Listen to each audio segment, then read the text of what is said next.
Our Union with God. By Albertus Magnus. Chapter 4. That our labor must be with the understanding and not with the senses. Blessed is he who by continually cleansing his soul, from the images and phantoms of earth draws its powers inward, and thence lifts them up to God. At length he in a manner forgets all images, and by a simple and direct act of pure intellect and will contemplates God, who is absolutely simple. Cast from thee, therefore, all phantoms, images, and forms, and whatsoever is not God. That all thy intercourse with him may proceed from an understanding, will, and affection alike purified. This is, in truth, the end of all thy labors, that thou mayest draw nigh unto God and repose in him within thy soul, solely by thy understanding and by a fervent love, free from entanglement or earthly image. Not by his bodily organs or outward senses does a man attain to this, but by the intelligence and will, which constitute him man. So long as he lingers, trifling with the objects of the imagination and senses, he has not yet passed beyond the limits and instincts of his animal nature, which he possesses in common with the brute beasts. They know and feel through images and by their senses, nor can it be otherwise, for they have no higher powers. Not so is it with man, who, by his intelligence, affections, and will, is created in the image and likeness of God. Hence it is by these powers that he ought, without intermediary, purely and directly to commune with God, be united to him, and cleave to him.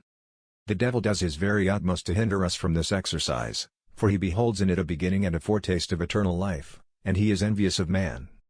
Therefore he strives, now by one temptation or passion, now by another, to turn away our thoughts from God. At one time he assails us by arousing in us unnecessary anxiety, foolish cares or troubles, or by drawing us to irregular conversations and vain curiosity. At another he ensnares us by subtle books, by the words of others, by rumors and novelties. Then, again, he has recourse to trials, contradictions, etc. Although these things may sometimes seem but very trifling faults, if faults at all, yet do they greatly hinder our progress in this holy exercise. Therefore, whether great or small, they must be resisted and driven from us as evil and harmful, though they may seem useful and even necessary. It is of great importance that what we have heard, or seen, or done, or said, should not leave their traces or fill our imagination. Neither before nor after, nor at the time, should we foster these memories or allow their images to be formed. For when the mind is free from these thoughts, we are not hindered in our prayer, in meditation, or the psalmody, or in any other of our spiritual exercises, nor do these distractions return to trouble us. Then shouldst thou readily and trustfully commit thyself and all that concerns thee to the unfailing and most sure providence of God, in silence and peace.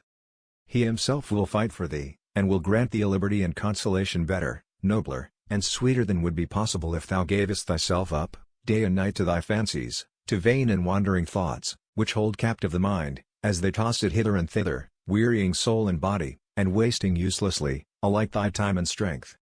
Accept all things, whatsoever their cause, silently and with a tranquil mind, as coming to thee from the fatherly hand of divine providence. Free thyself, therefore, from all the impressions of earthly things, in so far as thy state and profession require, so that with a purified mind and sincere affection, thou mayest cleave to him, to whom thou hast so often, and so entirely vowed thyself. Let nothing remain which could come between thy soul and God, that so thou mayest be able to pass surely and directly, from the wounds of the sacred humanity, to the brightness of the divinity. Thanks.